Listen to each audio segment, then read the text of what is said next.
Ma cousine, après avoir vécu une relation très amoureuse avec son copain, a rencontré quelques mois après son meilleur ami qui était seul. Et donc, à chaque fois qu'il sortait, il était toujours seul. Et puis, un jour, elle lui a demandé s'il n'a pas de copine. Il lui a dit non, il n'a pas cette chance-là il n'a pas encore eu la chance de tomber sur la bonne. Et donc, il lui a dit qu'il cherchait, mais qu'il n'avait pas encore trouvé. Et donc, elle lui a dit que, ok, il lui a demandé si elle a quelqu'un et elle lui a dit que, ok, je vais te chercher quelqu'un, mais j'ai ma cousine, elle aussi, qui est seule.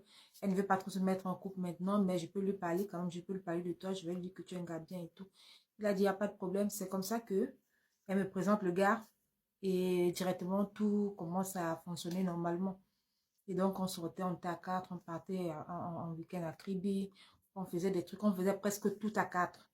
On sortait toujours ensemble, les anniversaires, bref, on faisait tout ensemble. Et un an après, ma cousine a commencé à avoir des problèmes avec son copain. Ils ont commencé à avoir des problèmes et après, elle a appris que le gars avait enceinté une autre fille. Donc, elle a pardonné, mais c'était tellement difficile qu'ils ont fini par se séparer des mois plus tard. Après, mon gars a fini par m'inviter. Il m'a invité quelque part. Et quand il l'a invité, la fille aussi était là. Il a aussi invité la fille à passer le temps avec nous, vu qu'elle venait de se séparer de son gars, elle se sentait mal et tout. Il a aussi invité ma cousine. On est arrivé là-bas, on a pris un pot, tout se passait bien. Et puis après, il m'a fait sa demande en mariage.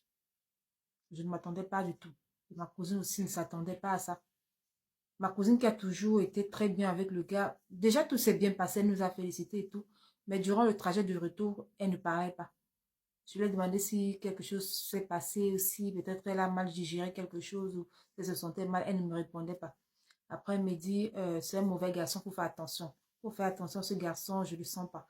Je lui ai dit, mais il y a quoi? Tu l'as toujours aimé jusqu'à présent. Elle dit, non, je ne le sens pas. Tu as vu comment son garçon, ce que son ami a fait, il va te faire la même chose que ça semble te ressemble. Ils sont pareils et tout. Je lui ai dit, mais à quel moment tu as changé comme ça avec le gars? Pourquoi seulement aujourd'hui quand tu me fais sa demande? Elle me dit, en tout cas, je t'ai prévenu. Je lui ai dit, il n'y a pas de problème, je suis une grande fille. De toute façon, ça fait plus d'un an que je connais le gars. Et si tu es ma cousine, c'est vrai, nous sommes proches, mais à ce stade-là, j'ai pas besoin que quelqu'un me donne l'autorisation, que quelqu'un me dise, arrête de sortir avec le gars parce que je pense que c'est ce que je pense qui est important. Et donc, j'ai dit à ma cousine que, bon, je prenais le risque. Et maintenant, après m'avoir demandé un mariage, il devait maintenant venir voir mes parents. Donc, il a parlé avec mes parents, ils ont fixé une date pour le toquer porte et tout.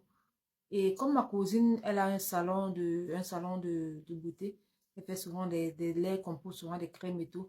Je lui ai donc dit que ok, je veux être très belle ce jour, je veux que tout se passe tellement bien. Je vais être parfaite, je veux que ma peau brille ce jour.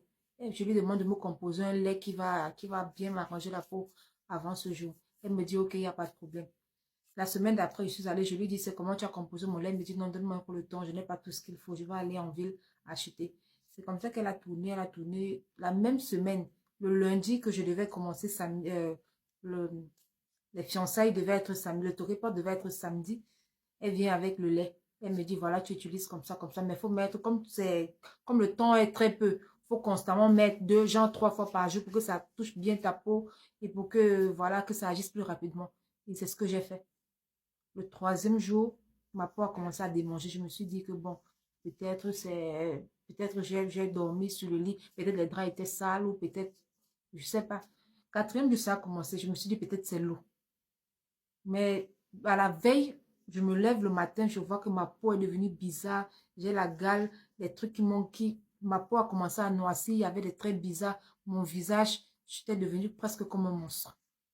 Là, j'ai commencé à crier, je l'appelle, je lui dis que regarde ce qui s'est passé. Elle me dit non, il faut continuer. Parfois, ça gâte la peau avant que ça va arranger après, machin truc. C'est après que ma mère me dit, mais qu'est-ce qui se passe? Pourquoi ton visage est devenu comme ça? Quand je commence à expliquer aux gens, on me dit, mais toi, tu ne vois pas comment ta peau était depuis déjà. Tu as vu que ça commençait à te déranger depuis le troisième jour, tu n'as pas réagi. Pourquoi? Je me suis dit que, mais je lui avais d'abord dit, elle m'a dit de continuer, que ça ne pose pas de problème, que ça va aller. Au trop, elle m'a dit peut-être ça ne va pas avec ta peau, mais moi je suis sûre que ça va aller avec ta peau. Donc fais-moi confiance. Et je lui ai fait confiance. Voilà maintenant mon toqué porte c'est demain. Mon toqué porte c'est demain. Voilà maintenant à la veille de mon toqué porte, je ressemble à un monstre. Qu'est-ce qu'il faut faire? Aidez-moi, j'ai besoin de vos conseils s'il vous plaît.